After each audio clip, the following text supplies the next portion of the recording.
Good morning to all of you. नाउ हम लोग लास्ट लेक्चर में सत्ता की साझेदारी के रूप कर चुके थे। अब उसी को स्टार्ट करते हैं, सत्ता की साझेदारी के रूप। अगर सत्ता की साझेदारी के रूप देखोगे तो उसमें हमने पहला पॉइंट कर लिया था, ठीक है। अब जो दूसरा पॉइंट था वो था सरकार के विभिन्न अंगों में या सरकार के विभिन्न स्तरों पर सत्ता की साझेदारी। अब ये पॉइंट आपने समझना है, ठीक है। तो इस पॉइंट को कैसे समझोगे, इम्पॉर्टेंट है। सरकार के विभिन्न स्तरों पर सत्ता की साझेदारी। सरकार के 3 स्तर, सरकार के 3 स्तर हैं। पहला है केंद्र सरकार,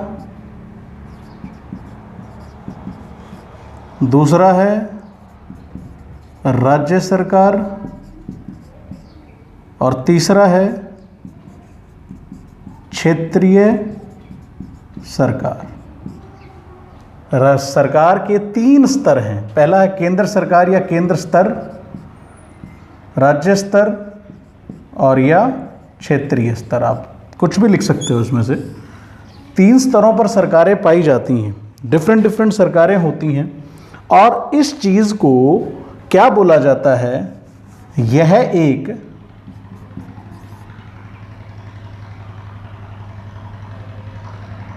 सत्ता की साझेदारी,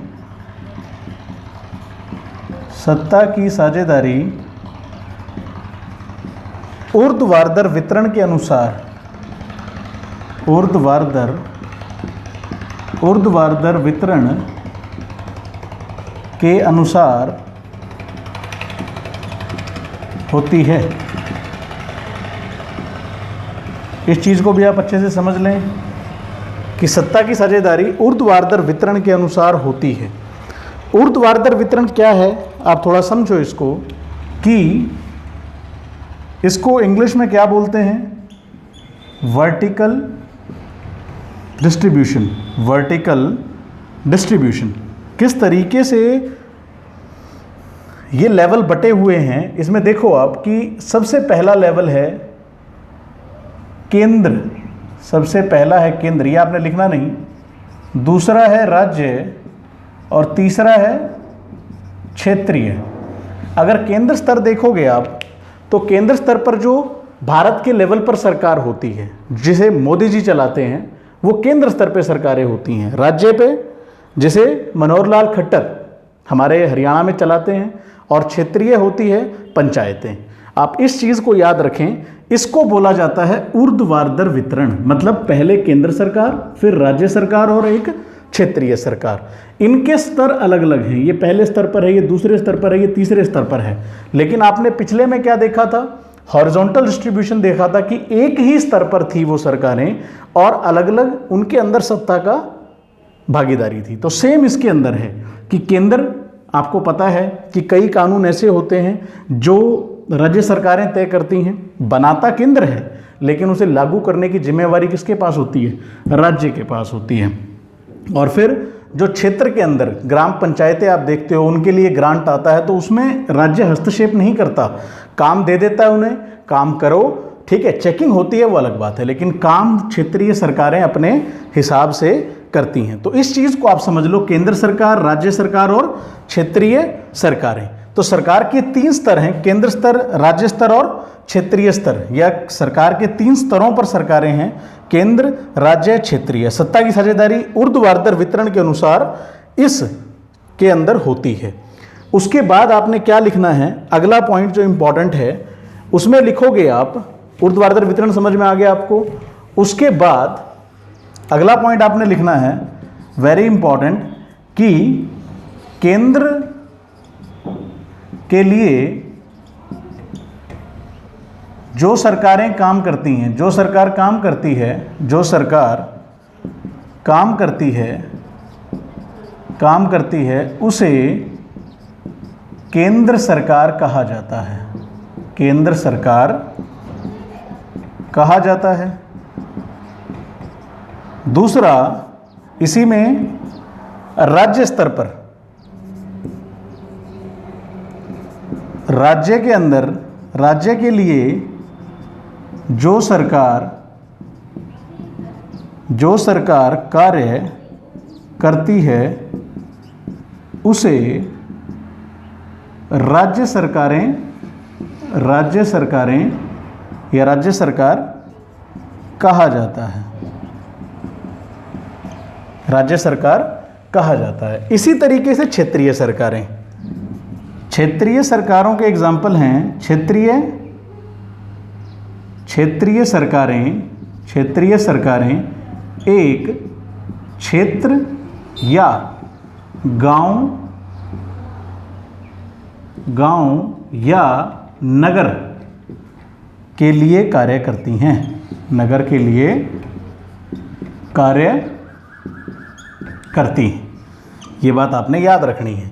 तो इस पॉइंट में आपने इसी तरीके से आप लिखोगे बना के कि सरकार के विभिन्न स्तरों पर सत्ता की साझेदारी होती है। उसमें क्या होता है, केंद्र सरकार होती है, राज्य सरकारें होती हैं और क्षेत्रीय सरकारें होती हैं। ये एक ऊर्ध्वाधर वितरण है, यह एक ऊर्ध्वाधर वितरण है। और उसके बाद केंद्र के लिए जो सरकार काम करती है उसे केंद्र सरकार कहा जाता है। राज्य के लिए जो सरकार कार्य करती है उसे राज्य सरकार कहा जाता है। और क्षेत्रीय सरकारें क्षेत्रीय गांव या नगर के लिए कार्य करती हैं। तो आप इस चीज़ को अच्छे से लिख लें। तो इनके अंदर भी सत्ता का डिस्ट्रीब्यूशन है कि केंद्र सरकार केंद्र के लेवल पर काम करेगी, राज्य पर, और क्षेत्रीय सरकारें क्षेत्रीय लेवल पर। तो ये आपका पॉइंट कंप्लीट हो गया।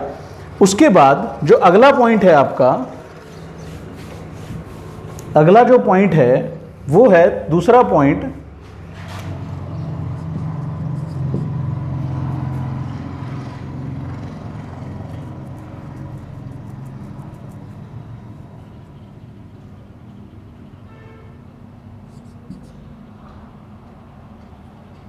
सामाजिक और धार्मिक।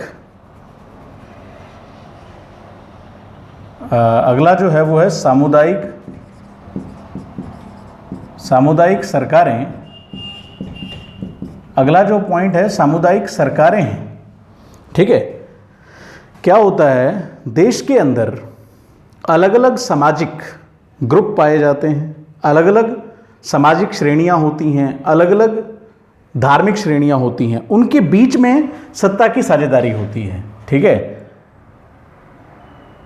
सामुदायिक सरकारें, इसमें कैसे लिखोगे आप, सामुदायिक सरकारें एक समाज या संस्कृति के आधार पर बनाई जाती हैं। सामुदायिक सरकार बेल्जियम के अंदर, बेल्जियम देश में सामुदायिक सरकारें पाई जाती हैं। ठीक है, इसके अनुसार या इस सत्ता की साझेदारी के अनुसार, इस साझेदारी के अनुसार समाज के और धर्म के विभिन्न अंगों में सत्ता की साझेदारी पाई जाती है। सत्ता की साझेदारी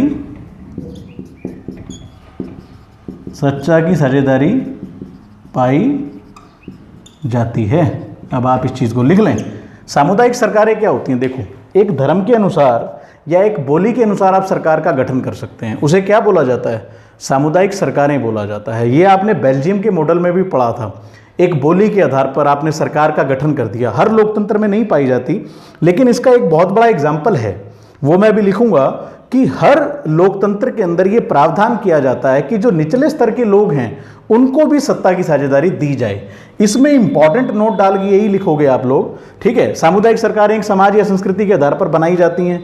बेल्जियम देश में सामुदायिक सरकारें पाई जाती हैं और इस साझेदारी के अनुसार समाज के और धर्म के विभिन्न अंगों में सत्ता की साझेदारी पाई जाती है। समाज मतलब आप एक समझ लो कि देखो, मैं सिंपल सी एक आपको एग्जाम्पल बताऊं इसका, तो मान लो एक निचले स्तर के लोग हैं। जैसे अब अगर आप भी देख लो तो ग्राम पंचायतों के इलेक्शनों में 5 साल या 10 साल के बाद निचले स्तर के जो लोग होते हैं, जो निचले स्तर के लोग हैं, उनके लिए क्या रखा जाता है? उनके लिए प्रावधान रखा जाता है कि उन्हें क्या मिले?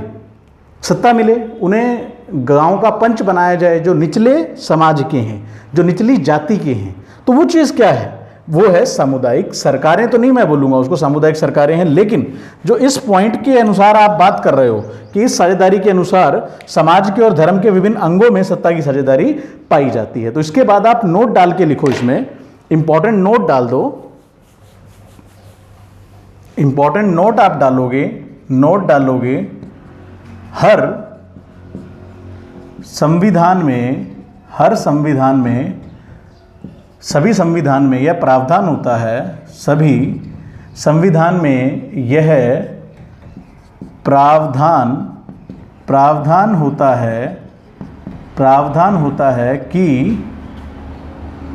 जो वर्ग सामाजिक रूप से पिछड़े हैं उन्हें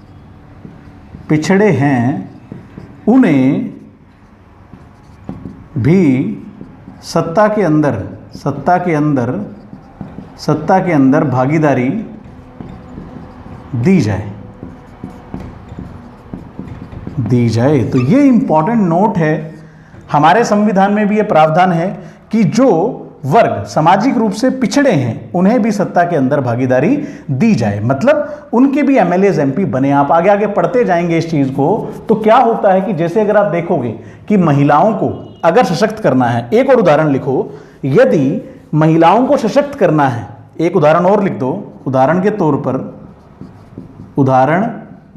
यदि हमें महिलाओं को सशक्त करना है, महिलाओं को सशक्त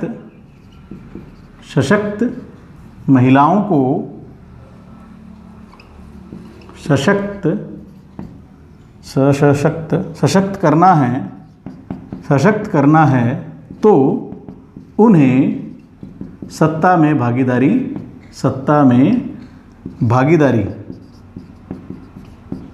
भागीदारी दे देनी चाहिए, दे देनी चाहिए।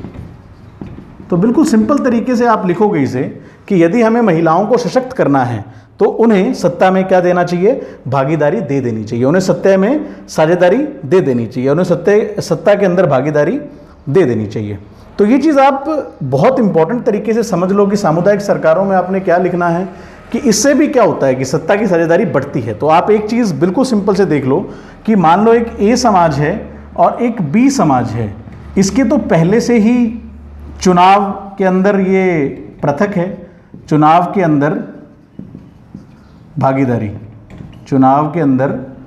भागीदारी, लेकिन ए चुनाव जो ए है उसकी नहीं है। तो ए क्या है?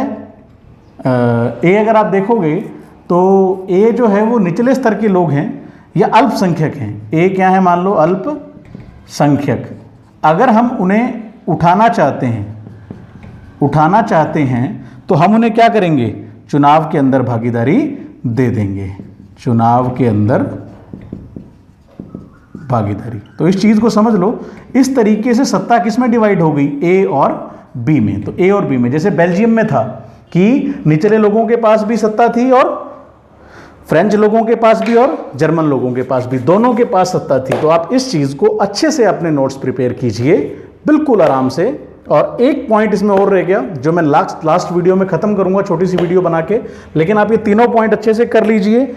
बहुत इंपॉर्टेंट है। बहुत बहुत धन्यवाद आप लोगों का।